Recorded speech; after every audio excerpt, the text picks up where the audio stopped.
Com a chegada do caminhão de mudanças, Miharu começa a chorar ao ver o seu melhor amigo indo embora. Miharu era amiga de infância de Haruto Amakawa. Eles moravam em apartamentos vizinhos e cresceram juntos até que os pais de Haruto se divorciaram, forçando a separação deles. Mesmo antes de serem separados, eles já se sentiam muito especiais um para o outro. E antes de partir, Haruto prometeu que voltaria a vê-la e Miharu jurou que os dois um dia se casariam. Eis então que os anos se passaram e Haruto se esforçou para ser aceito em uma escola prestigiada na cidade onde os dois viviam. Seu pai finalmente permitiu que ele retornasse, desde que arranjasse um emprego de meio período para sustentar, afinal ele precisava de dinheiro para cobrir suas despesas. Olhando ao redor, ele viu uma garota e a reconheceu imediatamente, e quando estava prestes a chamá-la, um rapaz chamado Takahisa se aproximou dela, já que haviam combinado de fazer algo juntos. Quando ele estava para colocar o braço ao redor dela, outra garota chamada Satsuki apareceu reclamando que ele havia ido lá com ela. Então, os três foram embora juntos e Haruto ficou para trás, mas deu um pequeno sorriso, aceitando a situação. Logo, o trio chegou a um local onde Aki e Masato os esperavam.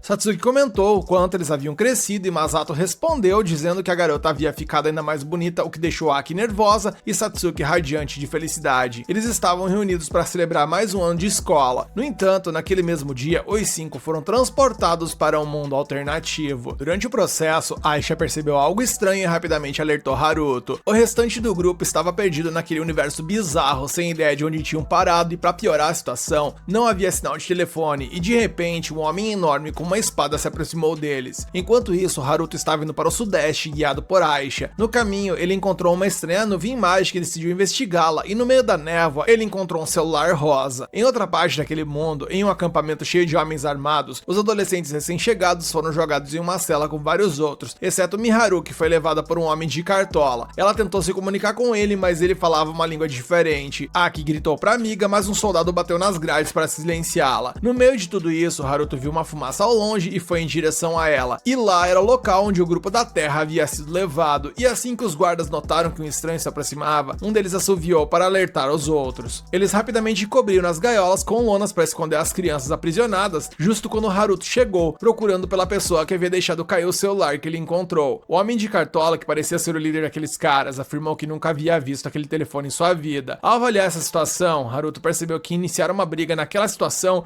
não seria vantajoso para ele, então pediu desculpas e se virou para ir embora. No entanto, Aki gritou por ajuda em japonês, o que chamou a atenção de Haruto. O líder do grupo comentou que sua nova mercadoria era um pouco barulhenta, mas Haruto respondeu que as pessoas que acabaram de falar eram as que ele estava procurando e perguntou o que estava acontecendo por ali. O líder ficou surpreso ao ver que aquele garoto falava a língua dos prisioneiros e ordenou que seus homens o matassem. Quando os caras sacaram suas armas e começaram a cercar Haruto, ele percebeu rapidamente que eles eram bem organizados e acostumados a lutar em equipe. O líder comentou que o garoto confundiu coragem com imprudência, mas Haruto não demonstrou sinais de medo, apesar de estar em desvantagem numérica. Pelo contrário, ele avançou contra um de seus oponentes, que conseguiu se defender e contra-atacar com magia de balas de luz. Enquanto lutava com os outros inimigos, Haruto pensou em seu plano de capturar o líder como refém para forçar uma negociação, mas sabia que aquilo ali não seria fácil. Percebendo que não havia outra opção, ele sacou suas espadas e derrubou dois inimigos à sua frente. Ao ver o intruso se aproximando, o mago lançou uma bola de fogo, acreditando que atingiria seu alvo, mas Haruto emergiu da fumaça jogando suas espadas contra o rival. O homem desviou das armas que vinham em sua direção, mas isso deixou vulnerável ao ataque rápido de Haruto, que pegou a adaga do inimigo e cravou em seu peito. Com isso, os bandidos restantes hesitaram em avançar e o líder deles ficou paralisado de medo. Haruto retirou sua luva e incendiou, ordenando que os prisioneiros fossem libertados, e o líder dos bandidos obedeceu imediatamente. Sem demora, Haruto surpreendeu Aki e Masato a falar com eles em japonês. Ele prometeu que explicaria tudo depois, mas primeiro precisava saber se mais alguém tinha sido capturado junto com eles. Masato mencionou que eles tinham um amigo em outro vagão, então Haruto foi lá e quebrou a fechadura usando sua técnica especial. E ao olhar pra dentro, ele ficou chocado ao ver que o prisioneiro era ninguém menos que Miharu, sua amiga de infância. Depois disso, ele conduziu os três de volta, enquanto telepaticamente pedia a Aisha para se encontrar com ele antes do pôr do sol, e Aisha respondeu que traria Célia com ela. Ao observar o pôr do sol, Miharu parou por um momento para admirá-lo e perguntou a Haruto se eles poderiam conversar. Ela então agradeceu por tê-la salvo e perguntou o nome dele. Haruto gaguejou e respondeu que no momento ele estava sendo chamado de Haruto. Miharu e Aki ficaram sem palavras ao ouvir esse nome, e Haruto percebeu que a pequena garota se chamava Aki, lembrando-se de que Haruto tinha uma irmã mais nova,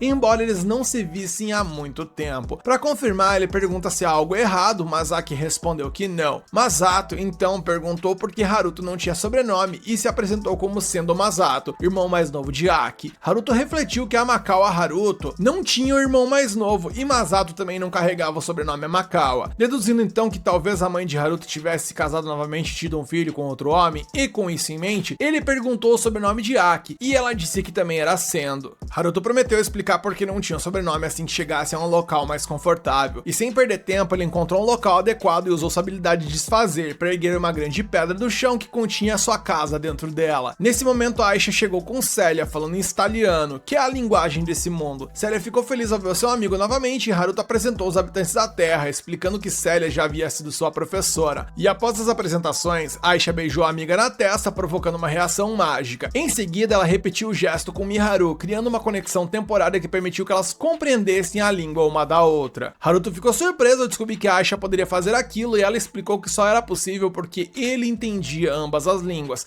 Caso contrário, ela não teria como fazer. Dito isso, Aisha admitiu que estava com fome e Haruto os convidou para entrar dentro da casa de pedra e lá dentro ele ofereceu para eles um banho para quem quisesse. Enquanto Masato comemorava a oportunidade de tomar um banho, a sua irmã Aki pediu para ele deixar de ser tão emocionado, fazendo todos rirem. E quando as meninas se reuniram para o banho, Miharu descobriu que o verdadeiro nome de Haruto era Ryo e que Aisha era um espírito que tinha feito um pacto com ele. Célia foi quem contou isso a Miharu, mas como também havia acabado de conhecer Aisha, ela não sabia muito sobre os detalhes. Aki se aproximou para entender um pouquinho mais a conversa e Miharu explicou que Aisha não era humana, mas sim um espírito da natureza. Após o banho, era hora de todos comerem e Masato perguntou se eles estavam em um mundo de RPG de fantasia. Haruto respondeu que não jogava muitos jogos assim em sua vida passada, então não tinha certeza, mas que parecia ser algo do tipo, embora fosse um pouquinho diferente de um jogo, porque ali não havia um botão de reiniciar. Como era o caso, Masato perguntou se as coisas teriam ido mal para ele se Haruto não tivesse aparecido, e Haruto respondeu que todos teriam se tornado escravos, provavelmente. Célia então chegou em seguida agradecendo a Haruto por oferecer um banho maravilhoso, e quando Haruto percebeu que ela estava usando roupas completamente diferentes, ela explicou que Aki as emprestou, dizendo que seria estranho usar um vestido de noiva novamente depois de um banho. Falando nisso, já que o grupo recém-chegado não tinha outras roupas,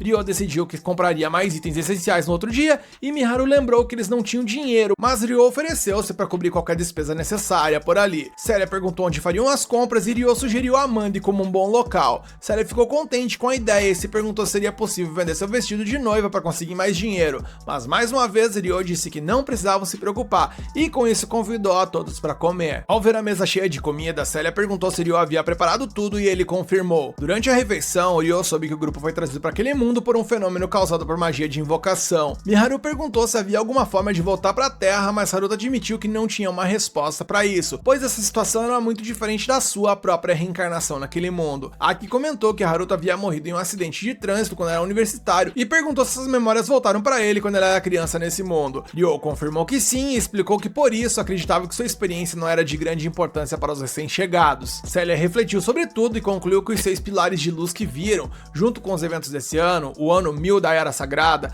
podiam estar ligados à lenda dos 6 deuses sábios. Ryo disse que 1000 anos após a guerra divino-demônio, 6 pedras sagradas brilharão com cores diferentes e pilares de luz subirão ao céu. Então, heróis vestidos com trajes divinos retornarão de fora do mundo e no lugar dos 6 deuses sábios liderarão a humanidade. Mesmo assim, Ryo não acreditava que eles fossem os heróis mencionados na lenda e Célia concordou. Miharu então lembrou que eles estavam com outras pessoas quando vieram para esse mundo, no caso Satsuki e Takihisa. Então talvez eles também estivessem por lá e Ryo, apesar de não ter certeza, considerou essa possibilidade. Miharu ficou preocupada, pois ela e seus amigos foram salvos por Ryo, mas os outros poderiam não ter tido a mesma sorte, especialmente em um local totalmente desconhecido e hostil. E quando a conversa estava chegando ao fim, Aisha bocejou no meio da mesa, levantou-se e puxou Ryo em direção ao quarto, dizendo que estava com sono e o chamou para mimir depois de um dia longo. Ryo pediu 1 minuto, mas Aisha insistiu, pois já havia gastado muita energia naquele dia. Assim que disse isso, ela desabou no peito de Ryo, ainda conseguindo se manter de pé. Célia ficou completamente desconcertada, pensando que aquilo foi de 0 a 100 muito rápido, mas o espírito explicou que estava apenas recarregando e que sempre dormia com Haruto. Vendo sua professora desmoronar com essas informações, Ryo explicou que havia um bom motivo para isso e visivelmente abalada, Célia gritou que ele nem havia tomado banho ainda, enquanto Miharu timidamente levantou a mão, oferecendo-se para limpar a mesa. E da mesma forma, os irmãos se juntaram a ela para evitar assistir essa cena desconfortável por mais tempo. Após isso, Ryo contou a elas o que de fato acontecia, explicando os pormenores, e para não gerar mais desconforto, Aisha mencionou que iria dormir com Miharu, pois apesar dela ter menos energia mágica que Ryo, ela também tinha. Ficou definido então que Aisha e Miharu dormiam em um dos quartos, os irmãos ficariam em outro, Célia em outro e Ryo em outro. Todos então foram aos seus quartos para repousar e Ryo acompanhou Célia até o quarto dela e depois voltou ao seu. Sozinho, ele pensou pensou que nunca imaginaria encontrar Miharu novamente nesse mundo e se perguntou o que ela faria se descobrisse que ele tinha as antigas memórias de Haruto. Contudo, ele logo concluiu que não era mais Haruto e que agora ele era Ryo. Muito tempo atrás, ele havia decidido sujar suas mãos em busca de vingança contra aquele homem e Amakawa Haruto já estava morto. Nesse momento, Célia bateu na porta de seu aluno querendo conversar. Ryo a convidou para entrar e serviu um chá para sua professora, algo que não acontecia há muito tempo. Aproveitando a oportunidade de estarem sozinhos, Célia foi direto ao ponto, perguntando onde ele havia encontrado Aisha e o que era essa história de vida passada. E depois de dizer tudo isso, ela percebeu que talvez tivesse ido longe demais e pediu desculpas. Ryo, por sua vez, respondeu uma pergunta de cada vez. Primeiro ele explicou que tinha memórias de uma vida passada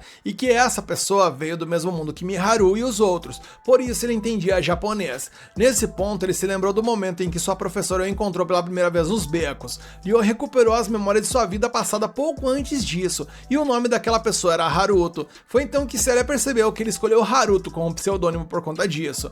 Nessas memórias, Ryo tinha 20 anos e ele era mais velho que Célia. Ela comentou que o garoto sempre parecia estranho e maduro por sua idade e agradeceu por tê-la sequestrado, já que isso permitia que os dois ficassem juntos. Embora ela não estivesse preocupada com seu pai, ao menos estava aliviada por estar com Ryo. Ela queria avisar seu pai que estava bem, então Ryo sugeriu que ela escrevesse uma carta. Quando ela ficou animada com a ideia, ele garantiu que eles iriam numa papelaria comprar lápis e caneta e o que mais ela precisasse para isso. Enquanto isso, em Beltran, a capital do reino Beltran, Charles foi informado por Reise que os recentes acontecimentos foram desastrosos e que ninguém poderia ter previsto que sua esposa seria sequestrada. Em resposta, Charles disse que o culpado havia sido punido e, de acordo com os relatos, após o ataque de Alfred, não havia rastros dele. No entanto, Charles ainda não tinha ideia do paradeiro de Célia. No momento, as fronteiras da capital estavam fechadas para permitir uma busca detalhada em toda a região. Ao ouvir isso, Reis analisou que o garoto e o espírito provavelmente esconderam Célia, o que era um movimento ousado de sua parte. Charles acrescentou que um herói havia descido ao reino e seu próprio pai o havia tomado sob sua custódia. Reis esperava que o herói se tornasse um aliado leal ao reino de Beltran, mas confessou que esperava que o reino tivesse garantido outra pedra sagrada. Charles respondeu que a pedra estava com a princesa Flora e o duque Huguenot, e que a essa altura eles provavelmente estavam recebendo o herói. Era uma situação complicada, pois poderiam ser considerados traidores por alinharem-se ao reino de Galark. Falando nesse reino, Reis mencionou que entre os convidados estavam Lizelotte Kretia, da Guilda dos Comerciantes Rica, uma mulher muito talentosa. E segundo Charles, ele acha que não precisa esquentar a cabeça porque ela só tem 15 anos e tal, mas Reis discordou mentalmente, pensando que Lizelotte e a Guilda Rica eram uma ameaça tão grande quanto a facção do Duque Huguenot, e se medidas não fossem tomadas logo, algo ruim poderia acontecer. Eis então que a cena muda e vamos para Rodânia, a capital de Rodan, onde uma garota chamada Roana servia comida para um jovem. Ele pediu que ela se sentasse por um tempo, pois não gostava de vê-la de pé, e Roana aceitou o convite educadamente. Outro nobre então confessou que nunca pensou que teria a honra de convidar um herói lendário para sua casa e que se o jovem quisesse qualquer coisa, bastava pedir. O rapaz achou engraçado ser chamado de herói lendário, já que essas pessoas pareciam acreditar que os romances publicados na internet refletiam a realidade. Poucos dias antes, esse jovem estava descansando pacificamente na cama de sua casa, até que repentinamente foi lançado em um novo mundo de fantasia. E jogado em um campo coberto de grama, ele se levantou e percebeu dezenas de soldados ao seu redor, o que o fez entrar em pânico, tentando entender onde estava. Flora Beltran se apresentou como a segunda princesa de Beltran, enquanto outro homem disse ser Duque Gustavo Huguenot, o guardião da princesa. E o garoto, que acabou naquele mundo por acaso, percebeu que a chegada daqueles nobres parecia algo saído de uma história de invocação de heróis, e quando Flora o confundiu com um herói, ele teve certeza disso. De acordo com a profecia deixada pelos 6 deuses sábios, 1000 anos após a fundação da Era Sagrada, heróis apareceriam onde as pedras sagradas estivessem, e Flora acreditava que a katana na mão dele era um sinal claro de que ele era um herói, e sem perceber, o jovem notou que estava segurando uma bela espada, o que ativou seu lado nerd. E logo ele se sentiu cheio de confiança e afirmou que entendia a situação. No fundo, porém, achava que toda aquela história era meio fraca, especialmente porque as pessoas daquele mundo pareciam entender japonês. Nisso, Flora perguntou o nome do seu herói invocado e ele respondeu que se chamava Sakata Hiroaki. Voltando ao momento presente, ele estava sentado à mesa cheia de comida, mas não fazia ideia do verdadeiro propósito daquela reunião. Qualquer um que fosse o motivo, ele planejava agir com calma e fingir estar no controle da situação. Pra ser sincero, ele admitiu estar um pouco confuso com toda essa história de herói, então perguntou se essa pedra sagrada da princesa que o trouxe ali. Flora achou que sim, e Sakata presumiu que se foi trazido ali, provavelmente poderia voltar. A princesa também achou estranho, já que o herói não deveria nem mencionar isso. Sakata começou a acreditar que havia sido sequestrado, já que tinha sua própria vida no mundo original, e foi trazido para aquele local contra sua vontade. A princesa se desculpou, dizendo que os eventos recentes a deixaram perdida também, e Sakata respondeu que não estava culpando culpando ninguém, mas claramente ele era o que estava em maior desvantagem ali. O filho do Duque, o Stuart, então comentou que o herói estava sendo desrespeitoso com a princesa, então seu pai o repreendeu por interferir. Depois disso, o Duque pediu desculpas pela grosseria de seu filho e prometeu explicar tudo sobre a situação em que o jovem se encontrava. Por sua vez, Sakata estava genuinamente interessado na questão. Enquanto isso, Ryo saiu de sua caverna oculta para ir às compras com Sally e Miharu. Miharu pediu aos dois irmãos que cuidassem de tudo corretamente enquanto estavam fora, e Ryo explicou que havia uma barreira ao redor da casa, mas que ainda assim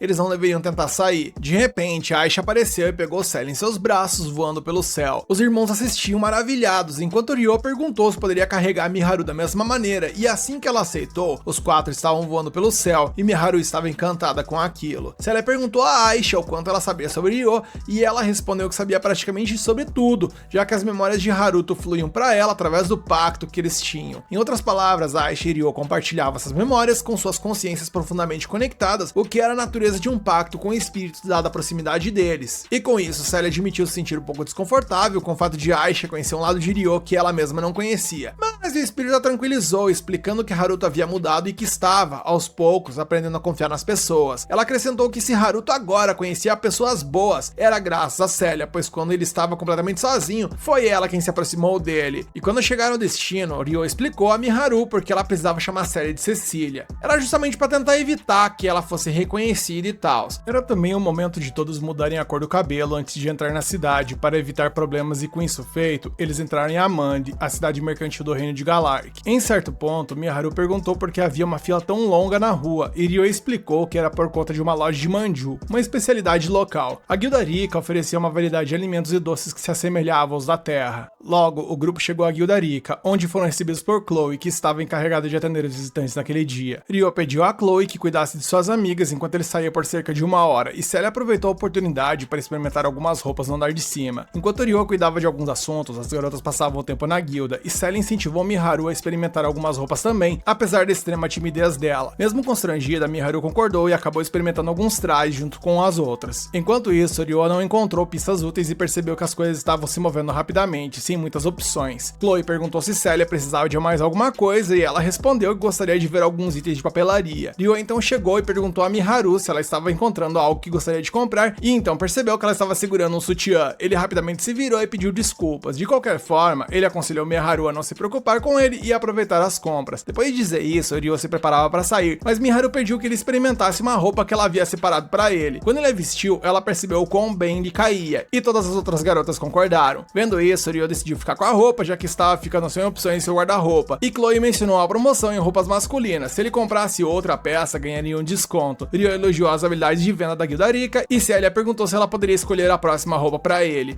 Mais tarde, de volta à pousada, Lizelotte foi informada por Arya que levaria algum tempo até que as fronteiras fossem reabertas. Lizelotte acreditava que Beltrum queria controlar o fluxo de informações sobre o assunto. Por causa disso, ela não podia conduzir seus negócios, o que essencialmente a deixava presa ali. Arya sugeriu que sua patroa aproveitasse o tempo para relaxar e se divertir, e a jovem gostou da ideia. Afinal, a reputação do Duque Arbor havia sido arruinada, o que era bastante divertido para o reino de Galark e digno de celebração. A propósito, Arya expressou sua simpatia pela noiva do Duque, no caso a Célia, que era uma velha amiga sua. Arya suspeitava que alguém hostil à família do Duque Arbor estivesse por trás do que aconteceu, enquanto a garota de cabelo azul apontava que em meio ao caos, heróis surgiram, e um provavelmente foi convocado para o reino de Galark, o que seria algo grandioso. Lizelotte concluiu dizendo que precisava se apressar para retornar assim que possível. E de volta à casa de Ryo, as garotas trouxeram uma quantidade infinita de roupas que Célia e Miharu escolheram. Elas realmente esperavam que Ryo gostasse de todas. Os irmãos também experimentaram algumas, e no meio disso tudo, Ryo lamentou que não conseguiu encontrar informações específicas sobre Satsuki e Takahisa. No entanto, parecia ser verdade que os heróis haviam chegado conforme a lenda dos 6 deuses sábios previu. Ryo acreditava que as 3 pessoas japonesas que estavam na casa foram trazidas por essa razão,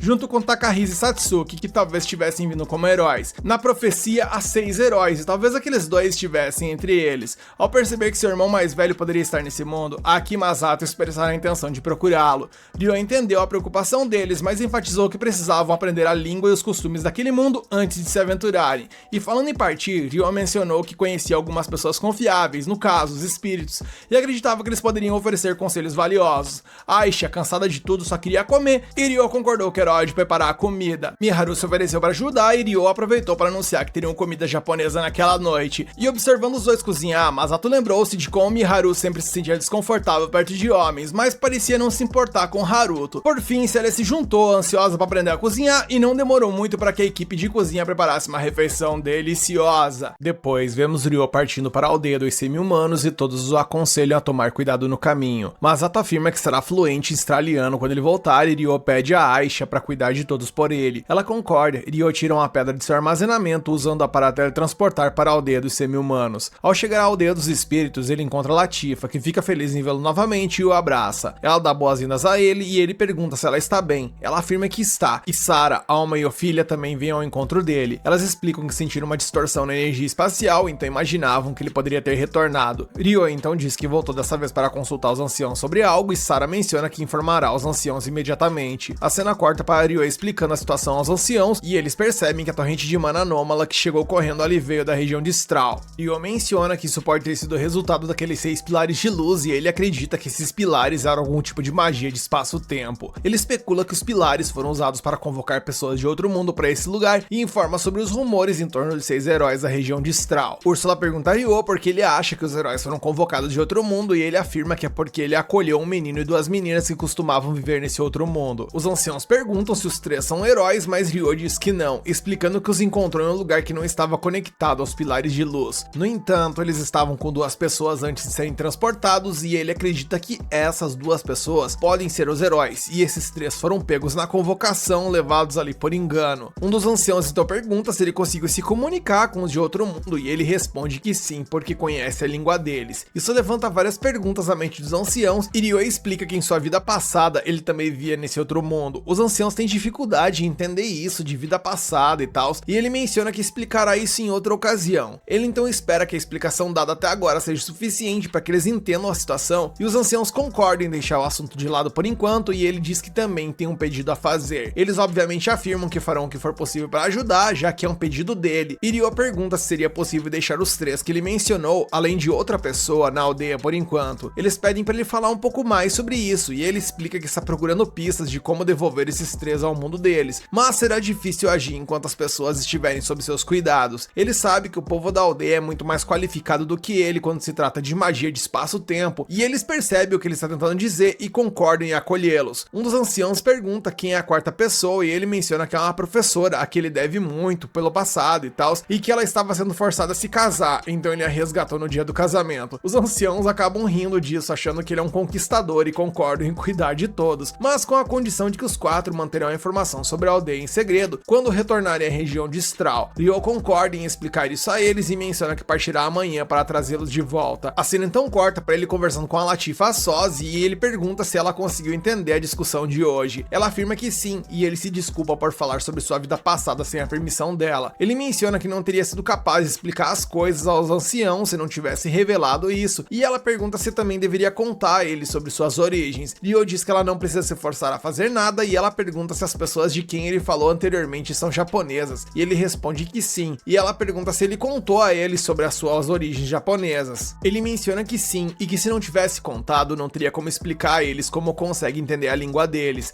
Ela afirma que isso deveria ser um segredo entre os dois e ele acha que ela está sendo fofa naquele momento. Ele então diz a ela que mesmo que outros japoneses apareçam nesse mundo, isso não mudará o fato de que ela é especial para ele. Ele a lembra que disse a ela que estava apaixonado por uma amiga de infância em sua última vida e que também tinha uma irmã mais nova. Ela se lembra claramente e ele diz que uma das pessoas que ele resgatou é a amiga de infância e a outra é a irmã de quem ele falou. Ele menciona que não contou a elas que tem as memórias de Haruto e elas se perguntam por quê. Nosso prota explica que elas já estão confusas por estarem em um mundo diferente do que estão acostumadas e ele não conseguiria sobrecarregá-las ainda mais. Ele espera que Latifa também não revele isso a elas e Latifa pergunta se ele na verdade quer contar a elas sobre isso, mas ele diz que quer manter isso como um segredo entre os dois, dizendo que pode ter que contar a eles algum dia, mas não agora, e a abraça. A cena então corta para Haruto saindo da aldeia no dia seguinte e os anciãos se perguntam quando ele voltará com os outros. Ele afirma que sairá mais ou menos daqui 2 semanas de volta e Latifa pede para ele se cuidar e com ele prometendo ficar bem, ele segue seu rumo. Em mais uma mudança de cena, agora vemos Liselotte relatando ao rei François Galarque sobre os eventos que aconteceram na capital real de Beltrum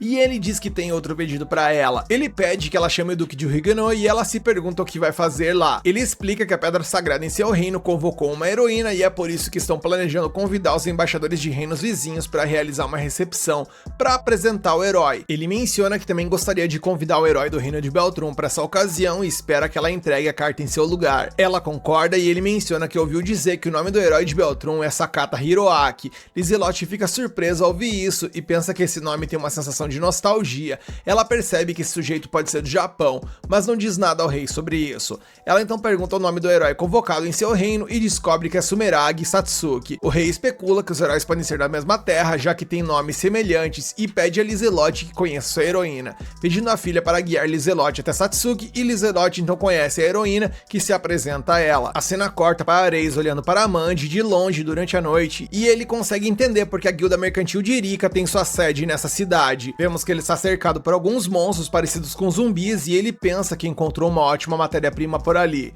Com isso, ele então ordena que os monstros encontrem qualquer pessoa com grandes quantidades de mana nos arredores de Amandi e os tragam vivos para ele, ordenando para matarem o maior número possível de testemunhas desnecessárias e dar um prazo até a noite seguinte. Ele acredita que com essa jogada terá todos os bonecos que precisa e decide usar essa última oportunidade para ganhar dinheiro. Depois disso, segundo ele vai ficar fora do radar por algum tempo. Em mais uma mudança de cena, agora vemos Celia ensinando Masato a língua australiana e ele está tendo alguma dificuldade, mas começa a entender aos poucos a língua. Celia diz a ele que ele melhorou muito desde que começaram há 2 semanas atrás, e na cozinha Miharu pergunta a Aki se Haruto vai voltar logo. Aki afirma que Haruto é tudo sobre o que Miharu tem falado desde a noite passada e se pergunta por quanto tempo vão viver assim. Ela diz que deveria ter começado um novo período escolar até agora, mas em vez disso foi sugada para esse mundo e não tem ideia de onde Takahisa e Satsuki estão. Ela pensa que pode nunca mais ver sua mãe ou qualquer outra pessoa que conhecia, e Miharu tenta confortá-la. Aki pergunta a Miharu se ela não está preocupada e Miharu diz que está, mas ela tem Aki, Masato e também Haruto e os outros,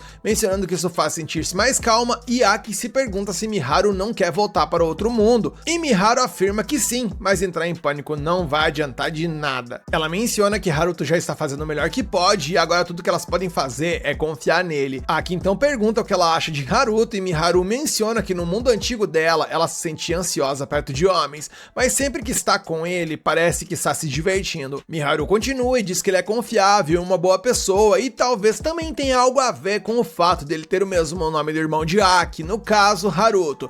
Aki nesse momento fica pistola ao ouvir isso e menciona que comparar Haruto com o irmão dela é simplesmente rude, afinal, aquele cara não presta, referindo-se ao seu irmão. Miharu então se desculpa e Aki faz o mesmo após perceber que se excedeu e sai pra fora pra se acalmar. Lá fora ela pensa que é uma idiota por culpar Miharu quando ela não fez nada de errado e se pergunta se Miharu ainda está apaixonada por Haruto, seu irmão, a quem ela chama de ser desprezível. E quando ela está totalmente perdida em seus pensamentos, Miharu aparece por ali. Ela então nota os monstros de antes na frente delas e as duas se perguntam o que são aquelas criaturas. Elas pensam que precisam entrar na casa e os monstros quebram a barreira tentando atacá-las, mas Aisha salva as duas. Ela então dispara contra eles e Masato consegue ouvir o barulho de dentro da casa. Ele se pergunta o que foi aquilo e Celia diz pra ele ficar ali enquanto ela vai verificar. As garotas perguntam a Aisha o que é aquilo e ela diz que era um monstro e que provavelmente foi atraído pela energia mágica da barreira. Ela percebe que o monstro ainda está vivo mesmo depois de levar o ataque dela e se lembra da promessa que fez a Ryo de proteger a todos. 2 dos monstros tentam atacá-la juntos e Aisha consegue parar um deles, mas os outros conseguem passar e Celia cuida deles. O monstro tenta atacar novamente, mas Haruto salta de cima para salvá-las e se desculpa por estar atrasado. Ele então percebe que o monstro que ele acabou de atacar é forte e pergunta a Aisha se ela sabe algo sobre eles. Ela diz que só sabe que eles se parecem monstros e que o mais escuro é mais forte que os outros dois. Ryo então decide ir atrás do mais escuro e deixa os cinzentos para Aisha. Ela entende e ele impede o monstro mais escuro de fugir. O monstro ataca, mas ele desvia e consegue imobilizá-lo. Ele tenta ver se o monstro pode entendê-lo, mas descobre que não e o apunhala com sua espada. O monstro então diz algo a ele e morre, deixando para trás um cristal. Ao ver o cristal, Ryo pensa que aquilo deveria ser um monstro e nota que Aisha também derrotou os outros dois. Ryo então agradece a sua professora pela ajuda, mas mentalmente ele só lembra que aquele monstro ali pediu para ser morto por ele de alguma forma. Depois disso, Aki se desculpa por ter saído da casa, mesmo depois de Ryo ter pedido para não fazer isso, e Miharu também se desculpa, dizendo que Aki só saiu porque ela disse algo insensível a ela. E Ryo ali compreende tal e acaba até mudando de assunto, dizendo que sente um cheiro bom e se pergunta se eles estão fazendo um murais. Miharu diz que sim e Celia menciona que deveriam comer, pois ela está torada de fome e Masato concorda. Ryo também menciona que tá com o estômago colando nas costas de tanta fome e Miharu e Aki vão servir a comida, mas antes de saírem, Ryo informa a todos que eles vão mudar de casa em breve. Depois disso, vemos os monstros sobreviventes voltando para Ares com alguns humanos e ele percebe que um grupo está faltando. Ele se pergunta se eles foram mortos, por seus alvos e afirma que não é algo simples matar um grupo de revenantes. Ele acha que seus planos serão atrasados, já que o número foi reduzido, mas por enquanto ele decide apenas fazer mais bonecos, se perguntando quantos retornarão pra ele dessa vez.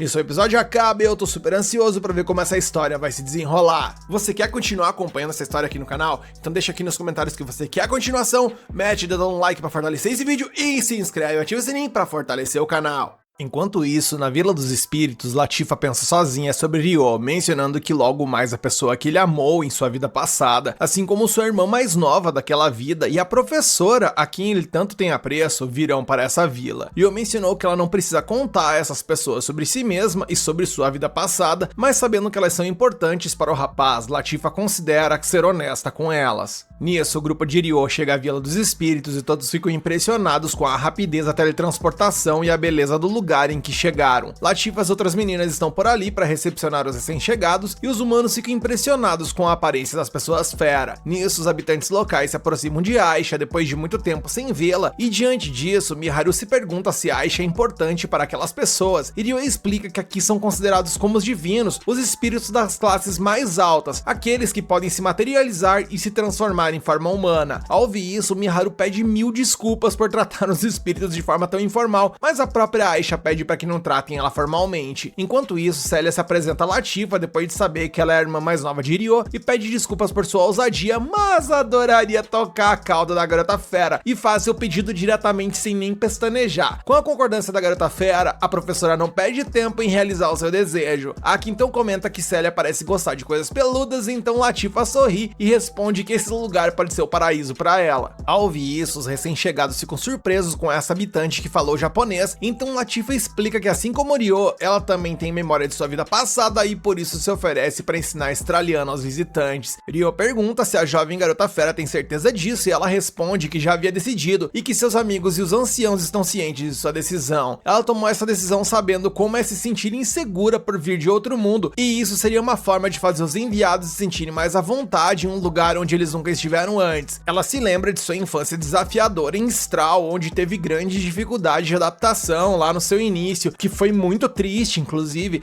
Latifa inclusive destaca que ela é a irmã mais nova de Ryo também e que sempre ajudará quando puder. Assim, Ryo agradece a sua irmã pelo esforço e admite que ele está muito feliz, o que deixa a garota fera feliz também. Logo após, os outros habitantes se aproximam dos humanos e anunciam que ajudarão todos a se acostumarem com a vida na vila. A de cabelos brancos se apresenta como Sara, enquanto a de cabelos verdes é Orfia e a ruiva é Alma, e todos ficam muito satisfeitos em conhecer os visitantes. Da mesma forma, Aki diz o seu nome e o do seu irmão, e Miharu se apresenta por último. Ao ouvir o seu nome, Latifa percebe que aquela era a garota por quem Ryo estava apaixonado na vida anterior. Em seguida, todos são conduzidos pela vila, onde as pessoas estão esperando para receber os humanos. No entanto, Aki observa que os habitantes locais parecem ter medo deles, então Ryo explica que na real essas pessoas geralmente mantêm distância dos seres humanos, embora haja muita curiosidade sobre essa raça. Eis então que uma garota fera se aproxima e toca Miharu, que a cumprimenta. A garotinha então sussurra algo no ouvido de Latifa, que explica que ela achou o uniforme da humana bem diferente. Miharu se preocupa em parecer estranha, já que se vestiu de forma mais formal possível para ser recebida pelos anciãos, mas Latifa diz que a garotinha adorou a roupa dela. Tranquilizada, a humana comenta que as orelhas da criança são muito fofas, fazendo-a sorrir e correr de volta para sua mãe. Em pouco tempo, vemos que as pessoas feras se aproximam dos estrangeiros para estabelecer um contato inicial e de fato criam uma conexão instantânea com eles, demonstrando ali muita receptividade. No meio de tudo isso, Miharu percebe que Latifa estava olhando para o seu rosto de forma um tanto quanto impressionada, deixando a garota fera envergonhada ao perceber que pode ter passado dos limites. Ainda constrangida, ela pergunta se pode chamar Miharu de Miharuzinha, e ao receber a confirmação, logo Aki e Masato também entram na conversa para socializar melhor. Nisso, os recém-chegados humanos são levados para um verdadeiro banquete preparado pelo povo da vila. Masato não consegue conter a sua empolgação com a quantidade de comida, embora sua irmã peça para que ele mostre um pouco mais de respeito. No entanto, Latifa deixa claro que não há necessidade de se preocupar com formalidades nessa festa de boas-vindas, e pouco depois os anciãos chegam para conhecer os visitantes. Sildra afirma que a presença de Aisha deixa as pessoas de espírito muito felizes, enquanto Dominique se aproxima demais das crianças, e Úrsula pede ao seu companheiro para não assustar as crianças com aquele rosto carrancudo, e após ela mencionar isso, todos os presentes caem na gargalhada. Nesse momento, Dria surge por ali e expressa sua alegria com a chegada de Ryo e Aisha, e todos os moradores moradores da vila ficam encantados com a presença da entidade, e até o anoitecer os moradores e visitantes continuam bebendo, comendo e celebrando esse maravilhoso encontro. Para surpresa de Masato, os moradores prepararam uma comida chamada Inarizushi. Ele então chama sua irmã para comer. Aki não acredita que eles prepararam esse prato típico da culinária japonesa, mas Latifa explica que ela mesma cozinhou essa porção pessoalmente para que os japoneses se sentissem mais em casa. Dessa forma, eles se reúnem à mesa para reviver o sabor dessa comida, enquanto Latifa observa Ryo sendo bem tratado por todos. Sobre isso, Aki destaca que todos realmente gostam muito de Haruto e que ele é um ótimo irmão mais velho, e Latifa responde que tem orgulho de chamá-lo de irmão. Com isso, Aki baixa a cabeça e confessa que sente inveja, pois internamente ela reflete também que quer ver seu irmão em breve e se pergunta onde ele poderia estar naquele momento.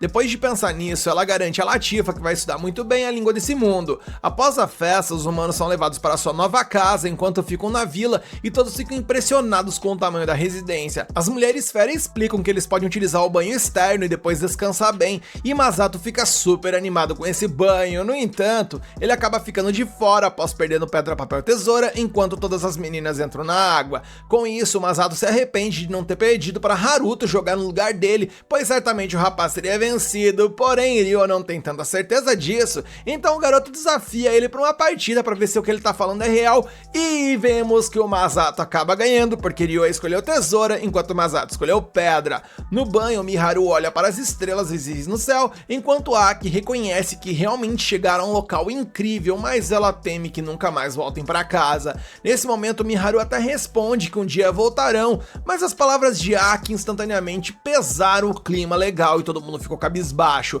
Masato quer saber por que Haruto é tão forte em qualquer situação, mas o nosso prota explica que não é bem assim. E enquanto ele tem um breve flashback sobre o seu passado difícil, ele afirma que ele tem algo que precisa fazer, mas que para ter sucesso nessa empreitada, ele precisa ficar mais forte. E ouvindo isso, Masato confessa que também precisa ficar mais forte para proteger Miharu e Aki. Nesse momento, Latifa chega e anuncia que o banho já está pronto, então Ryo chama o menino para se juntar a ele. E enquanto isso, Celia encontra uma carta na mesa ao voltar da água. Na manhã seguinte, ela encontra Ryo treinando com sua espada na floresta e aproveita para pedir desculpas por fazer ele esperar por tanto tempo, mas pelo menos seus amigos estão se acostumando rapidamente à vila. Portanto, ele anuncia que entregará a carta aos pais de Celia. Comovida, a professora pergunta se o jovem não está se sobrecarregando, pois está se esforçando muito para devolver Miharu e os outros ao mundo de origem. Além disso, ele pretendia erguer uma lápide aos seus pais, mas ter que salvar Celia parece ter atrasado todos os seus planos, e por essa razão, ela diz que Ryo não precisa mais fazer nada por ela. Em relação a isso, o rapaz admite que tem coisas a fazer, mas afirma que a professora não está atrapalhando em nada, pois naquele momento tudo o que ele queria era salvá-la, assim como deseja profundamente enviar os três de volta para casa. Então, após entregar a carta a Celia, ele planeja ir a Rodânia para reunir informações sobre os heróis. Com isso, Celia agradece e pede para ser avisada caso ele precise de algo, afinal, ela ainda possui mais mana do que qualquer outro mago no reino de Beltrum, e que não importa o que aconteça, ela sempre estará ao lado de Ryo. Após essa conversa, ela guarda sua carta e se prepara para a jornada ao lado de Ryo e Aisha. As garotas fera então reúnem-se para se despedir de seus amigos e asseguram que cuidarão bem dos humanos que vão ficar. Miharu então surge por ali, pois ela tem um presente para os viajantes, uma cesta cheia de comida para eles forrar a pança durante a viagem. Ryo comenta que aquilo deve ter dado muito trabalho para preparar, mas ela insiste que é o mínimo de que ela pode fazer, considerando tudo que o rapaz fez para ajudá-los, e que um dia ela vai retribuir essa dívida de gratidão. Então Ryo afirma que a comida já é mais do que suficiente, enquanto Sara e Alma a provocam, destacando que Miharu se esforçou muito para preparar toda aquela comida, como se fosse uma boa esposa, enquanto Masato garante que trabalhará duro enquanto o Ryo estiver fora. Com isso, o trio parte para sua jornada, enquanto Latifa expressa seu desejo de fazer os humanos fluentes em australiano para surpreender Ryo, Aisha e Celia. Enquanto isso, em Rodânia, Lizelotte pede a Hiroaki para comparecer à festa no reino de Galark. Enquanto escuta, Hiroaki nota que tudo sobre essa garota é extremamente bonito, seja sua aparência ou até mesmo sua voz. Além disso, ele sabe que Flora e Irona já estão em um nível altíssimo, mas essa situação com essa jovem nobre de um reino vizinho pegou ele completamente de surpresa, pois depois de tudo que aconteceu, ele sente que a personagem principal finalmente apareceu. Nisso ele cruza os braços e afirma que irá à festa, mas quer saber se Lizelotte estará presente. Quando ela confirma que esse é o plano, ele reafirma sua presença e ela demonstra sua empolgação em ver o herói de Beltrum por lá, deixando Hiroaki completamente apaixonado. Com a chegada da noite, Aisha e os outros chegam em Clea, a capital das terras do Conde Claire, onde Celia nasceu e foi criada.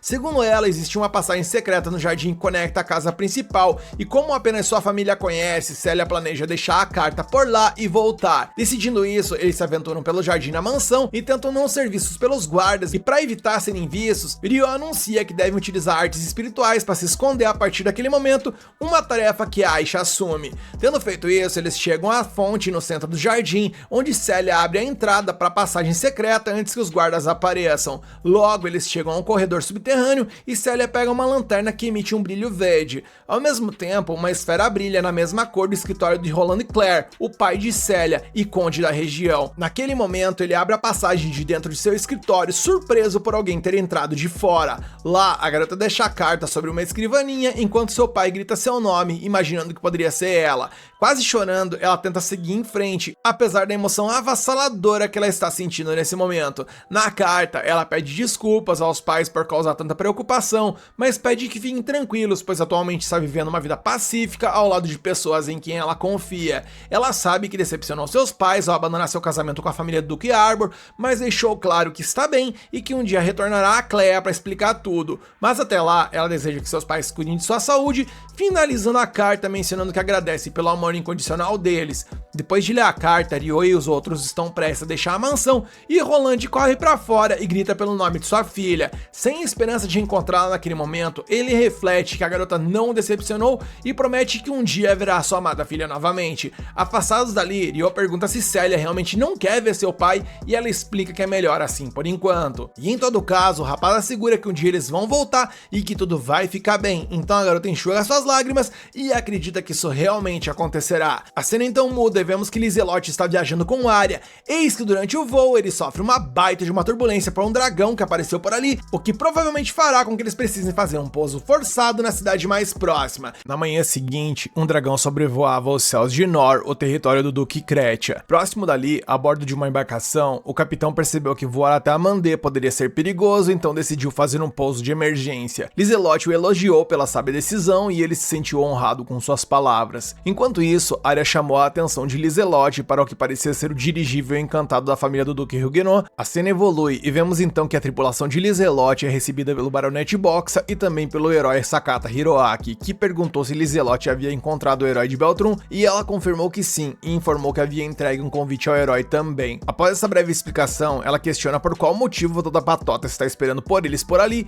e Hiroaki explicou que a família Huguenot tinha negócios em Galark e que eles fariam uma parada em Amandê. Então por conta disso eles o acompanhou, mas durante a viagem eles encontraram um dragão nos céus. Amigos, pergunta pra vocês, até o momento o que vocês acham do Hiroaki? Sei lá, eu confesso que acho ele muito repulsivo e não tem nada que me faça me afeiçoar a ele até esse momento. Huguenot então informou que uma reunião era necessária para compartilhar informações e discutir os próximos passos, pedindo ao baronete Boxa que oferecesse um local. Ele então sugeriu sua própria mansão, embora acreditasse que ela não fosse muito grande. Enquanto isso, a cena muda e vamos para o grupo de Ryo, que estava simplesmente impressionado com as terras em Rodânia, capital do território do Marquês Rodan, que apesar de seu senhor ter sido banido da capital real, ainda assim tinha um território muito próspero e agitado. Após uma breve distração, Ryo e Célia perderam Aisha de vista, mas logo na sequência encontraram ela forrando a pança numa banquinha local. Envergonhado, Ryo perguntou quando devia ao vendedor, mas o comerciante informou que a refeição da garota foi por conta do homem que se encontrava capotado ali na mesa. O doidão ali foi responsável por preparar o navio para o herói, e como ele encheu o bolso com isso, queria dar uma de rei do camarote e compartilhou sua sorte com todo mundo. Ryo estranhou, então o comerciante explicou que o homem na mesa havia mencionado algo sobre o herói ter sido convocado para a cidade e convidado para algum tipo de festa de apresentação. Célia quis saber para onde o navio do herói estava indo e o homem revelou que eles haviam partido naquele dia com a princesa e sua comitiva rumo a Galark. Naquela noite, uma reunião em Nor, Lizelotte disse a Hiroaki que um dragão era algo com que os humanos ainda não estavam preparados para lidar, tanto que no pior dos casos eles podiam até evacuar uma cidade inteira com os cidadãos ali para que nada pior acontecesse. Em relação aos cidadãos de Nor, o baronete garantiu que estava em boas mãos sob seus cuidados e a mulher agradeceu por seus esforços. Em seguida, ela perguntou ao Huguenot o que ele achava de tudo aquilo, mas o duque parecia confuso. Diante disso, Hiroaki perguntou o que Lizelotte planejava fazer e ela respondeu que pretendia retornar a Amandê, onde havia deixado um representante em seu lugar para reassumir suas funções como governanta da cidade. Hiroaki apontou que voar em um dirigível provocaria o dragão, mas era justamente por conta disso que ela pretendia voltar por terra, e que se partisse na manhã seguinte, chegaria enquanto ainda estivesse claro. O herói achou um absurdo que apenas Lizelotte e seus serviçais viajassem sozinhos, e ela garantiu que as pessoas sob seu comando eram treinadas em artes marciais e sabiam se defender muito bem. E participando da conversa, a Erona pediu ao o jovem para não se aprofundar em assuntos pessoais dos outros para não constrangê-los. Ele então cedeu e garantiu que entendia a situação, porém, contudo e entretanto, ele gostaria de acompanhar Lizelotte porque ele era um herói e não podia ignorar o que estava rolando. Huguenot apoiou a decisão de Hiroaki devido ao seu status no reino, ressaltando que nem mesmo o próprio duque estava autorizado a dar ordens a um indivíduo tão prestigiado. Mesmo assim, Lizelotte enfatizou que Hiroaki era um herói de seu país e não deveria se expor por causa dela, mas o jovem insistiu que estava agindo como deveria, tendo jurado proteger o duque e seus aliados. Em outras palavras, o duque garantiu que Lizelotte não seria sua responsabilidade caso algo acontecesse. Dito isso, ele perguntou o que Flora achava e ela concordou, pois não podiam deixar Hiroaki sozinhos. Por último, Hiroaki garantiu que a viagem até Amandê não seria problema, mas se fosse, seria naquele momento em que eles mais precisariam dele. Ele então mostrou que não estava brincando e mentalizou e materializou ali na frente deles o símbolo que demonstra que ele é de fato um herói. No caso, sua arma divina, a qual ele mesmo nomeou como Yamata no Orochi. No dia seguinte, enquanto a galera se preparava para partir, um guerreiro ficou surpreso ao ver Arya e anunciou que havia sido designado para garantir a segurança dos viajantes. Seu nome era Raymond, capitão sob o comando do Duque Huguenot. Após se apresentar, o cavaleiro lamentou o que havia acontecido com a família de Arya e a mulher agradeceu sua gentileza, embora garantisse que fora muito bem recebida por Lizelotte. No meio disso, Huguenot anunciou que o herói havia chegado, então era hora de partir, e com isso o grupo seguiu em direção a Amandê. Após se espreguiçar, Hiroaki comentou que andar de carruagem não era ruim de vez em quando, mas Ronan o alertou para não baixar a guarda e tal.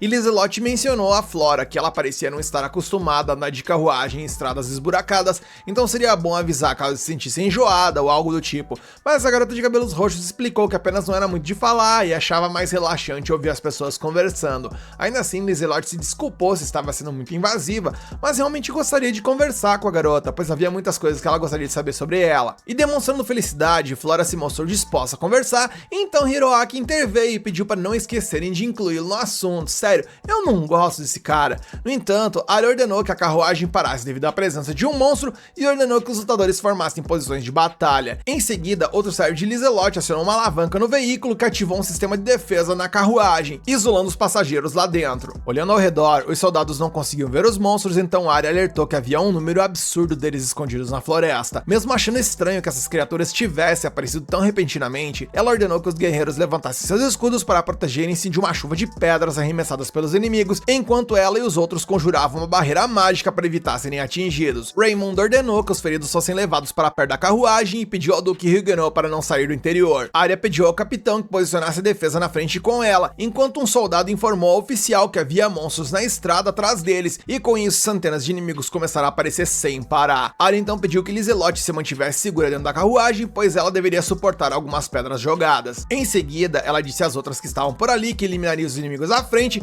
e quando iniciasse o ataque, seus companheiros deveriam reduzir suas barreiras e avançar individualmente, e após estabelecer uma estratégia, Arya lançou o canhão mágico contra os monstros, destruindo muitos deles. Então ela avançou em alta velocidade contra hordas intermináveis, continuando a eliminar inúmeros oponentes. Observando isso, seus companheiros entenderam porque ela era chamada de Princesa Caçadora de Cabeças. A segunda em comando então ordenou que suas 4 parceiras cuidassem do outro lado do conflito, enquanto ela, Natalie e Chloe lidariam com essa parte. E falando diretamente com Chloe, ela instruiu que a guerreira ficasse atrás dos cavaleiros e derrubasse os monstros mais fracos, utilizando seus ataques mais incisivos ali, tomando cuidado para não atingir seus próprios aliados. Em seguida, a líder juntou-se a Natalie para atacar após ativarem a habilidade de encantamento físico, e observando o conflito do céu, um homem misterioso que tem tudo para ser Oreis refletiu que essa serva habilidosa deveria ser o braço direito de Lizelotte. Além disso, ele notou que a defesa de ambos os lados estava bastante forte e que os subordinados de Lizelotte eram muito capazes, embora ainda apresentassem fraquezas que poderiam ser exploradas. Enquanto isso, Hiroaki e os outros dentro da carruagem estão inseguros sobre como reagir a esse momento. E ansioso, o herói começou a demonstrar maior preocupação, então Lizelotte tentou acalmar o garoto, dizendo que estava tudo bem, pois aqueles do lado de fora eram guerreiros profissionais.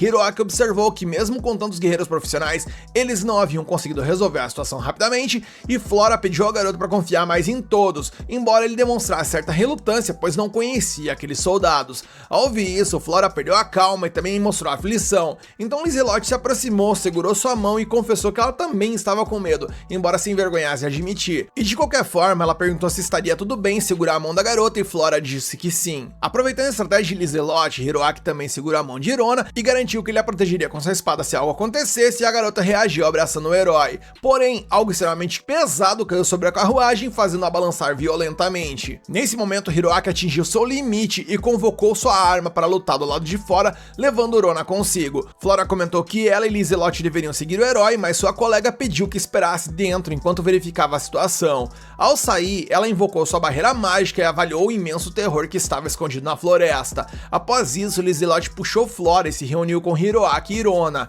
O garoto exibiu uma ansiedade incomum e enfatizou que esse mundo era terrível, pois um herói com habilidades extraordinárias como ele deveria ser o elemento central de qualquer batalha. Em meio a isso, Lizelot pediu a Urona que cuidasse de Flora, pois precisava usar sua magia para tratar dos feridos. E logo depois de dizer isso, Lizelot partiu, deixando Hiroaki preocupado que isso pudesse ser uma daquelas reviravoltas estressantes que toda a história tem. Sem demora, a garota começou a curar os feridos até que Arya chegou e relatou que suas forças estavam sendo pressionadas para defenderem em ambas as frentes e na retaguarda. Arya cuidava da linha de frente e estava se dirigindo para a retaguarda, enquanto o restante das criadas protegia os outros lados. Assim, Lizelot disse que confiava em sua parceira e Arya retornou à batalha. Enquanto isso, o homem encapuzado viu que Arya havia ido para a retaguarda e achou que sua distração havia sido bem sucedida, então ele começou a descer do céu. Manejando sua espada com uma eficiência imbatível, Arya simplesmente dizimou as forças inimigas, deixando Raymond impressionado. Ela então retornou ao oficial e anunciou que cuidaria dos monstros naquela área, pedindo seu apoio nos flancos e na frente. Porém, um novo elemento entrou no campo de batalha e prometia virar a maré em favor dos monstros. Urona se lembrou muito bem de que aquilo se tratava de um Minotauro, um monstro lendário e feroz da Guerra Divina dos Demônios. E imediatamente Hiroaki, também conhecido como covarde, embuste ou papagaio que só fala mas não age, tropeçou ali todo borrado de medo, pensando que esse era o fim para eles, pois a criatura gigantesca estava se aproximando. Para proteger sua mestra de um ataque, Arya acelerou seus movimentos contra os monstros à sua frente e conseguiu chamar a atenção do Minotauro. Embora a besta ainda tivesse liberdade para demonstrar sua força, jogando a carruagem para longe como se fosse um papel, ela estendeu a mão para esmagar a Flora, mas a Lizelot, mais herói do que o próprio herói, a salvou a tempo. E no momento onde tudo parecia perdido, bem, adivinha quem surgiu para salvar o rabo dessa galera? Sim, meus queridos, o nosso Protario surgiu por ali com uma sombra e cortou a mão do Minotauro. Quando a espada da criatura foi arremessada para o alto e enterrou nas costas do próprio portador, Ryo desceu por ali e Flora imediatamente lembrou-se de quando precisou de ajuda pela primeira vez ao enfrentar um terrível Minotauro e que a pessoa que o ajudou foi Ryo lá no passado. Nisso, outro Minotauro surgiu no campo de batalha e Ryo ergueu sua espada encantada e avançou contra ele. E bloqueando o golpe do monstro, um furacão se formou ao redor da lâmina do humano, repelindo o adversário com uma fúria implacável, arrastando por vários metros através das árvores da floresta. Mesmo assim, o Minotauro voltou para a luta novamente, coringado das ideias, forçando Ryo a desviar de um golpe mortal. No entanto, sem dificuldade alguma, o nosso prota aplicou uma técnica que cortou o monstro várias vezes, derrotando instantaneamente. Com isso, os soldados gritaram em celebração pela chegada decisiva de Ryo na guerra, enquanto o restante dos monstros recuava com a morte do elemento principal de seu exército. Após embainhar sua espada e se virar para os outros aliados, Ryo notou a presença de Flora e automaticamente a reconheceu, e ele, apesar de estar com um cabelo de cor diferente, certamente foi reconhecido por ela também. Lizelot então expressa sua gratidão por ter sido salvo em um momento tão difícil e se apresenta como a governante de Amandê. Além disso, ela apresenta a segunda princesa de Beltron e o atual chefe da casa do Duque Huguenot, no caso, o Gustave. Notando que Flora está agindo de forma estranha, Lizelot pergunta o que está rolando, enquanto Haruto, que acabou de se apresentar também, pergunta se ele cometeu alguma indelicadeza. Reunindo coragem, Flora pergunta se ela e o rapaz se encontraram antes, mas ele acredita que não. Surpreso com isso, já que Flora pensa reconhecer o jovem, Gustave pergunta se ele é um nobre de outra terra. No entanto, Ryo explica que ele é apenas um andarilho que viaja de um lugar para outro praticando esgrima e não alguém que esperaria uma audiência com uma realeza. Gustave fica satisfeito em encontrar um espadachim de tanto talento sem afiliação a nenhuma nação escondido nesse território. Nesse momento, Chloe e as outras empregadas imediatamente reconhecem Haruto. Chloe fica encantada e comenta que foi ela quem o ajudou na Guildarica enquanto ele fazia compras. Naquela ocasião, ele visitou a loja principal em Amandê e foi atendido por ela. Lizelot surpreende ao ter um espadachim tão habilidoso como cliente em sua loja e promete agradecê-lo, gesto que é ecoado por suas empregadas. No meio disso, Hiroaki chega por ali e se apresenta como um herói de forma bastante arrogante e caras, eu odeio esse mané. Ouvindo o nome do jovem, Ryo se pergunta se ele também é japonês, mas sem expressar essa dúvida, apenas comenta que Hiroaki é o herói sobre o qual ele ouviu falar e fica satisfeito em conhecer um herói. E ainda mais convencido de sua própria importância, Hiroaki responde que Haruto parece um espadachim bastante formidável. Nosso prota diz que se sente honrado com essas palavras e admite estar envergonhado com tanta atenção atenção. Lizelotti acha curioso que um homem capaz de derrotar um minotauro fique embaraçado com seus comentários, enquanto Hiroaki interrompe a conversa para anunciar que não há mais nada a ser feito por ali e portanto chama Flora e Hiroana para retornar à sua carruagem restante e retomar a viagem. Surpreso que o rapaz consiga falar o idioma de Straw, Ryo se pergunta se isso é algum tipo de habilidade especial de um herói. Por fim, Flora é chamada novamente para embarcar na carruagem, mas, distraída observando o jovem que jurava conhecer, demora a responder. Sobre isso, Ryo não vê problemas em Hiroana saber quem ele é, mas a segunda princesa de Beltro é um assunto diferente. Porém, não há muito que ele possa fazer a respeito disso tudo, então ele deixa isso pra lá. Porém, contudo e entretanto, ele conheceu Lizelotti Kretia, uma das nobres mais influentes de Galar, que, com isso em mente, o prota se oferece para restaurar a carruagem perdida na batalha, que foi lançada longe pelo Minotauro. Lizelotti sugere a Arya que talvez fosse interessante verificar a condição do veículo, e Ryo se surpreende ao descobrir que a loira ali era a Arya. Então temos um flashback, onde ele e seu grupo estavam viajando para Mandé, até que avistaram a batalha ocorrendo por ali. Celia reconhece a Arya do ar e comenta que ela é uma amiga dos tempos de academia. Aisha nota que essa mulher está usando um uniforme da Guilda Rica, e Celia acrescenta que ouviu dizer que ela serve a filha da casa do Duque de Kretia. No meio dessa conversa, Aisha sente a presença de um monstro poderoso e o restante é história. Voltando ao presente e diante da carruagem tombada, Ryo corta a parte dela e é elogiado por Lizelotti. Ela enfatiza que o homem foi capaz de controlar o vento com essa arma encantada, presumindo que pertence à classe de artefatos antigos. Ryo confirma, mas internamente acrescenta que na verdade ele está utilizando artes espirituais. Mais tarde, as empregadas se reúnem antes de servir bebidas para a celebração e Cosette brinca que Chloe não merece conhecer um jovem tão bonito, pedindo para ela ser apresentada a ele. Nathalie reclama que Cosette está colocando a garota em uma situação complicada, então Cosette comenta que a garota ainda não encontrou um namorado porque ela é muito inocente. Nathalie se ofende e responde que não vê vantagem em ser como sua colega, até que Lizelotti chega para acabar com a discussão e pede a elas que voltem ao trabalho. Logo, as bebidas são devidamente servidas aos heróis e heroínas que venceram a árdua batalha contra os monstros que ousaram cruzar o seu caminho. Arya informa a sua chefe que a carruagem está pronta, então a governante se dirige ao veículo e agradece a Ryo pela brilhante ideia que salvou esse meio de transporte. Cosette oferece uma água com sabor de frutas ao salvador do país, afirmando ter feito uma mistura especialmente mais doce na esperança de aliviar o seu cansaço. Ryo aceita de boas a lei bebida, enquanto a empregada se apresenta formalmente como a serva de Lizelotti. As garotas ao redor olham para a situação como se ela estivesse flertando com ele, mas por hora deixa isso de lado. Com a partida da jovem, Ryo comenta que todos os que servem Lizelotti parecem ser muito reservados, e ouvindo isso, a governante solta uma risada abafada e agradece as palavras gentis. Enquanto isso, Gustav quer saber apenas como remover a gigantesca espada do Minotauro no meio da estrada. Então Hiroaki, o nojeira, pede para que todos se afastem e se aproxima da arma para resolver a situação. E com aquela expressão habitual de arrogância, ele ergue a lâmina com suas próprias mãos usando a força bruta, deixando os soldados atônitos. Depois disso, ele joga ela para longe e faz todos celebrarem. Após esse feito, o jovem caminha pela multidão eufórica e para em frente a Haruto, exibindo um sorriso presunçoso, visivelmente envergonhando o espectador que nada tinha a ver com esse assunto. Chegando a hora de partir, já dentro da carruagem, Ryo questiona se é realmente adequado ele estar junto com eles. Gustav responde que ele foi o responsável por salvar a todos, portanto é uma honra levar o jovem para onde ele quer que ele deseje. Falando nisso, quando chegarem a Mandé, Lizelotti gostaria de agradecer formalmente ao Salvador e se curva diante de Ryo. Embaraçado, o rapaz pede à moça para que não abaixe sua cabeça e Hiroaki concorda, pois alguém importante como a governante não deveria se curvar tão facilmente aos outros. E constrangida, Lizelotti apenas se desculpa. Dito isso, Hiroaki concede permissão para Haruto acompanhar a jornada, uma vez que ele demonstrou ao menos um mínimo de boas maneiras e, como sempre, Ryo mostrando sempre muita humildade, diz que simplesmente se sente honrado com essa oportunidade. Enquanto isso, a cena muda e vemos que Latifa está ensinando os japoneses a falar australiano. Após a aula de hoje, ela elogia o quão rápido seus alunos estão aprendendo e Masato mostra grande entusiasmo com seu progresso, chegando a se autodenominar como se fosse um prodígio. Aki então dá uma baixada na bola do irmão, acreditando sucesso à excelente professora que eles têm.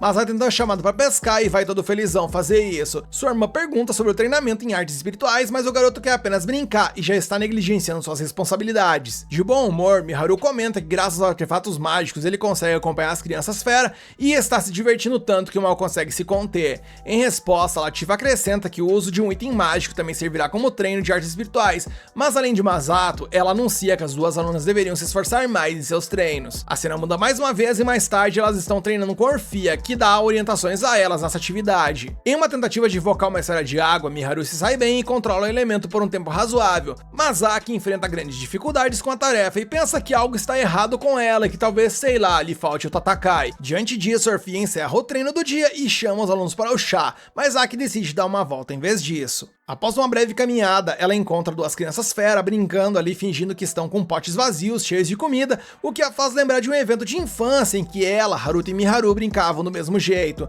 Naquela época, o garoto prometeu que sempre estariam juntos para brincar, mas um dia ele foi levado, deixando a irmãzinha em desespero, pois havia prometido que nunca partiria. Andando por aí, Latifa nota que a Aki está cabisbaixa e a chama para voltar para casa. De volta ao lar, as meninas fazem uma espécie de banquete à mesa, enquanto Sara comenta que Masato está demorando para voltar.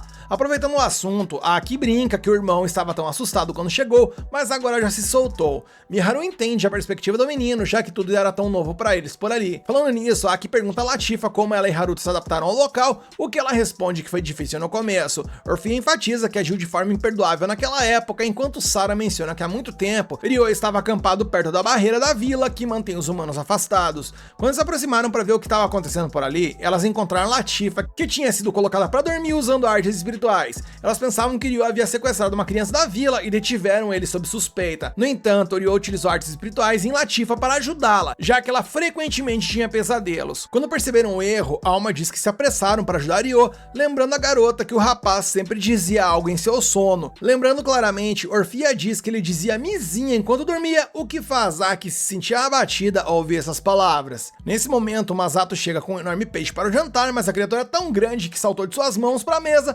causando um caos por ali. Após o jantar, Miharu pratica suas artes espirituais até que as crianças fera da vila chegam para ali falar sobre Aki. Enquanto isso, Aki está nas fontes termais com Latifa e pergunta à amiga o que ela e Haruto faziam antes de chegar à vila. Latifa revela que ela é uma escrava de um nobre em Beltrum, mas Ryo a libertou e a trouxe para a vila. Apesar das dificuldades, a garota fera se sente honrada por ter tido a oportunidade de conhecer Ryo, e é por isso que ela quer ajudá-lo de todas as formas possíveis. Aki entende como a amiga se sente, pois quando ela era pequena, foi traída por alguém que ela amava, e desde então, a garota se tornou triste e solitária. Mas um dia sua mãe se casou novamente, e ela ganhou um irmão mais velho e um irmão mais novo, no caso, sendo eles Takahisa e o Masato. O irmão mais velho era muito gentil com ela e a ajudava com todo tipo de coisa, e é por isso que ela também sente que deve ajudá-lo de todas as maneiras que puder. No entanto, Aki se frustra porque não é boa com artes espirituais e começa a se sentir mal por causa das lembranças do passado. Às vezes, a garota sente que tudo que faz é se irritar com Masato, e com isso, Latifa suspeita que Aki sente que seu coração e mente já estão no limite, mas enfatiza que a menina teve que aprender muito em seu novo estilo de vida, o que é muito difícil e a está fazendo sofrer. E ressalta que ela sempre pode confiar nela, já que elas são grandes amigas. No dia seguinte, Aki sai cedo para praticar e, apesar de demonstrar um desempenho baixo, não se desanima. Ao voltar para casa, Orfia a cumprimenta vestida com um uniforme escolar, porque segundo ela, queria usar algo especial para servir um café da manhã especial. Logo, Aki vê que Miharu trouxe uma torta de maçã e fica encantada com a decisão das amigas, pois adora essa torta. Sinceramente, ela não entende porque as meninas fizeram algo tão especial de repente, então elas explicaram que aproveitaram a saída de Aki para o treino matinal e seguiram a receita de Miharu, e então todos se reuniram para comer a torta. Aki se apaixona pelo sabor e tem certeza de que Masato ficará muito feliz quando acordar, então todos têm a ideia de fazer outra torta para Haruto também. Como Latifa gostaria que Haruto a visse usando um uniforme, Aki empresta o seu para ela, que se veste com a roupa e se sente ótima nela. A cena então muda e vamos para o Império de Proxia, na capital imperial de Midgard, onde o Imperador Nidal Proxia é abordado por um homem chamado Lúcio. Sim, galera, apareceu esse desgraçado. Ele informa que algo problemático aconteceu no reino de Beltrum e que seria muito ruim para ele se o Duque Arbor desmoronasse agora.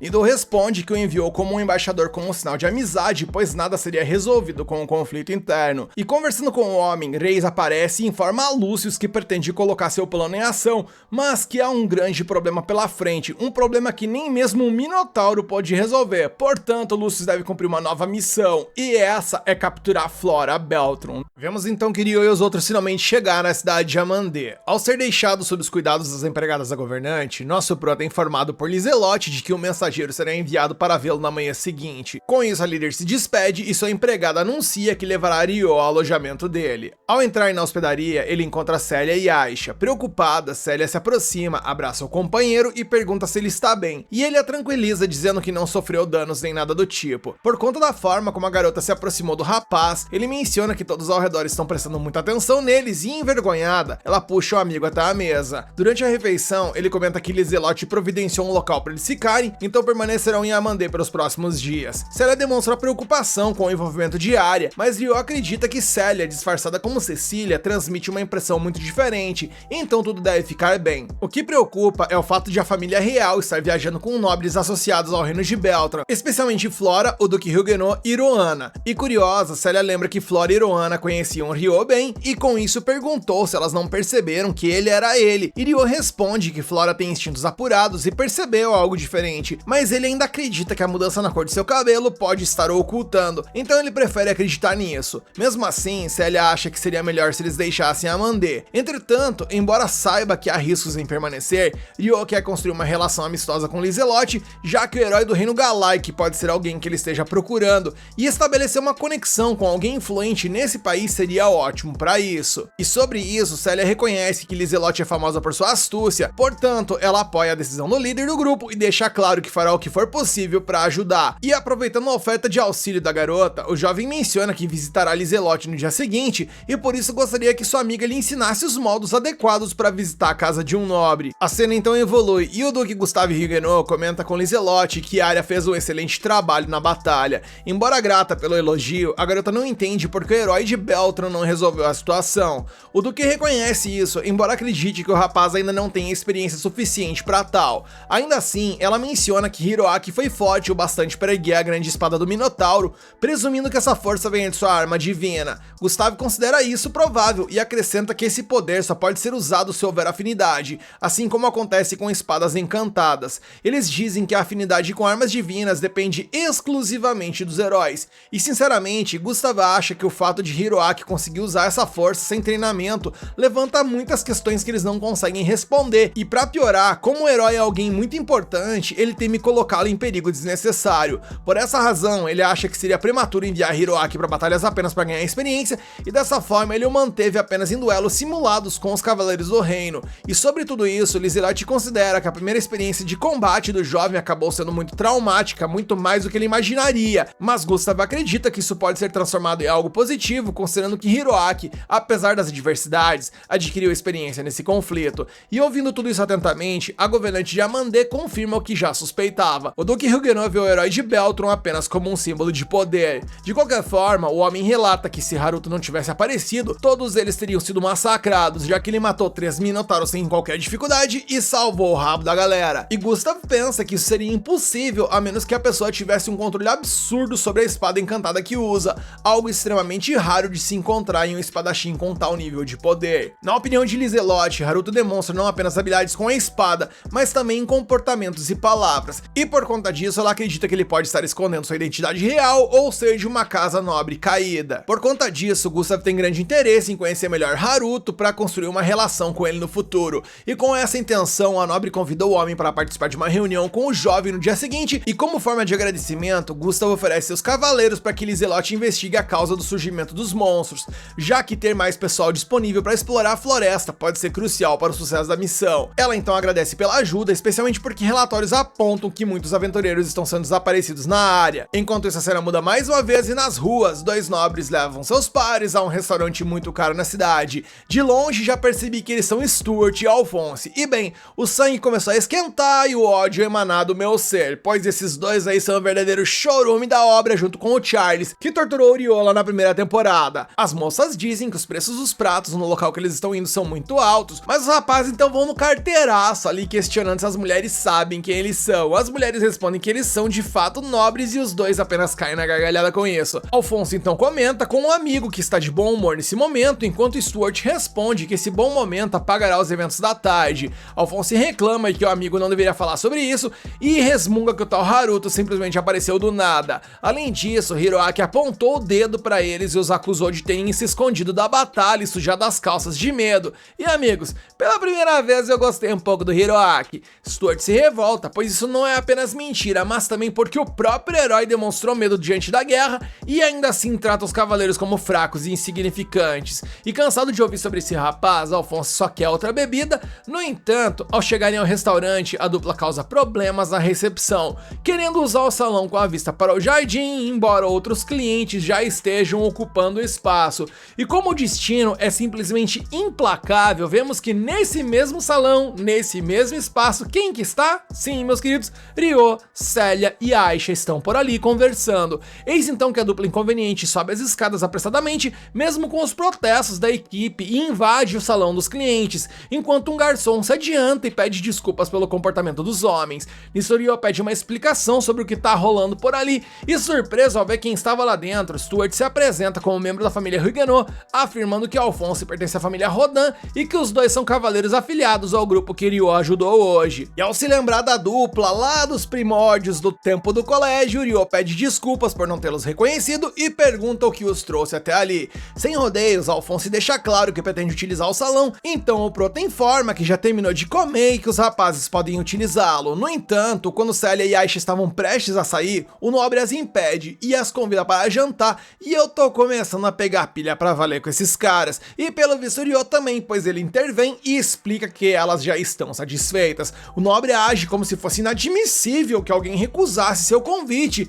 e comenta que o rapaz diante dele não passa de um plebeu. Nesse momento o garçom alerta que terá que intervir caso Alphonse e seu amigo continuem incomodando os outros clientes. No entanto, o jovem insiste no erro e afirma que Ryo não sabe como tratar a nobreza, e por conta disso ele ameaça repreender o plebeu por falta de cortesia. Ryo, no entanto, esclarece que as leis nacionais e regionais limitam as punições por descortesias, e essa informação esgota completamente a paciência de Alphonse, que tenta atacar o nosso prota. Ryo reage rapidamente com um golpe que imobiliza o garoto rico no chão. Stuart não deixa passar e avança contra Ryo assim que seu amigo se levanta para continuar a briga, mas ambos são derrotados sem qualquer dificuldade, para que o meu coração fique calminho e sereno como as águas calmas de um rio. Logo a notícia da briga chega aos ouvidos de Lizelot, e tentando provar para Haruto que os nobres não são arrogantes, ela não poderia ter imaginado uma situação pior do que essa, e por conta de todo esse incidente, ela decide pedir desculpas a ele na manhã seguinte. Gustav então aparece por ali para pedir que ela também transmita suas desculpas ao rapaz,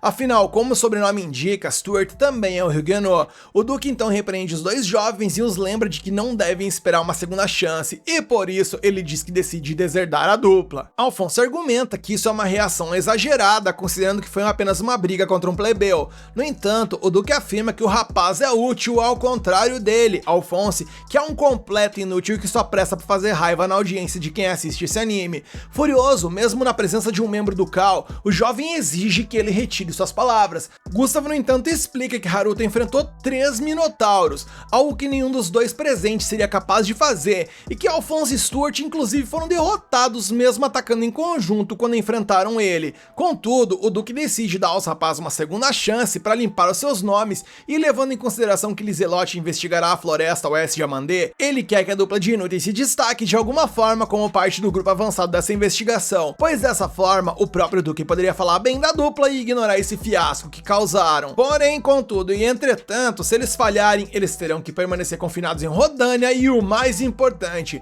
essa oferta só será válida se os dois valentões pedirem desculpas a Haruto. No dia seguinte, falando de desculpas, Ryo se sente culpado pela confusão do dia anterior. Preocupado, ele pede que Celia fique na casa de pedra com Aisha a partir de hoje. No entanto, a garota deixa claro que não quer se afastar do lado do seu amigo, e percebendo que essa declaração poderia ter soado como romântica, ela esclarece que está apenas preocupada com o companheiro e tals. Por fim, Aisha comenta que se chegar a hora e eles precisarem, elas simplesmente podem fugir, e Celia concorda de coração com isso. Cena evolui e mais tarde, ao chegar na reunião, Lizelot pede a Arya para esperar na entrada e segue até Ryo e seus companheiros. Educadamente, o jovem pede que as duas saiam para que ele possa falar pessoalmente com a governante de Amandê. A primeira coisa que ela diz é que o Duque Huguenot pediu desculpas a Haruto por causa da briga de ontem, e por isso ela oferece a ele um favor como se fosse uma compensação caso o jovem precise. E aproveitando a oportunidade, o rapaz solicita um testemunho por escrito afirmando que o problema foi resolvido de forma amigável, e Lizelot concorda, dizendo que transmitirá a mensagem.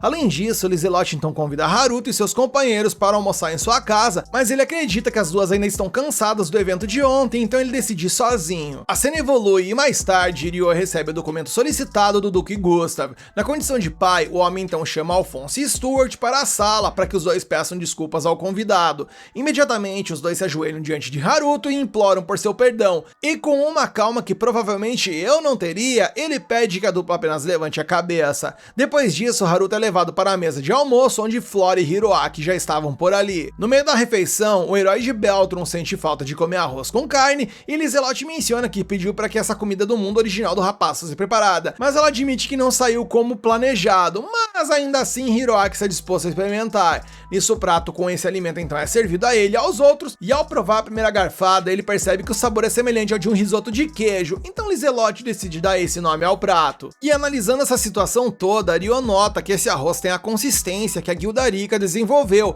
e com isso ele reflete que Lizelotte deve ter algum conhecimento sobre o planeta Terra, e eu até me questiono se ela não veio de lá. Lizelotte então pergunta a Haruto o que ele achou da comida e ele responde que gostou bastante. Curiosa, Flora quer saber quantos anos ele tinha quando começou sua jornada, e ele explica que tinha 11 e agora tem 16.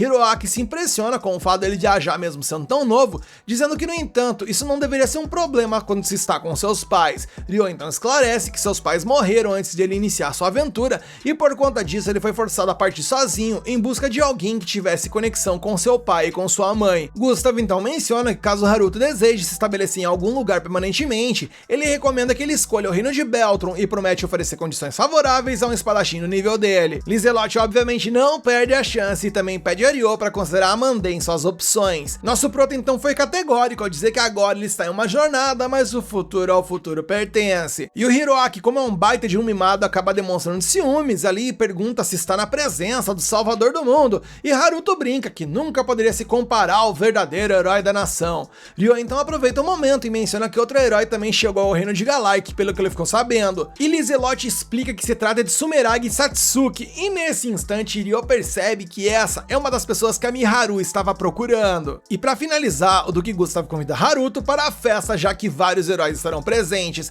Além disso, há rumores de que os heróis convocados ao reino também participarão.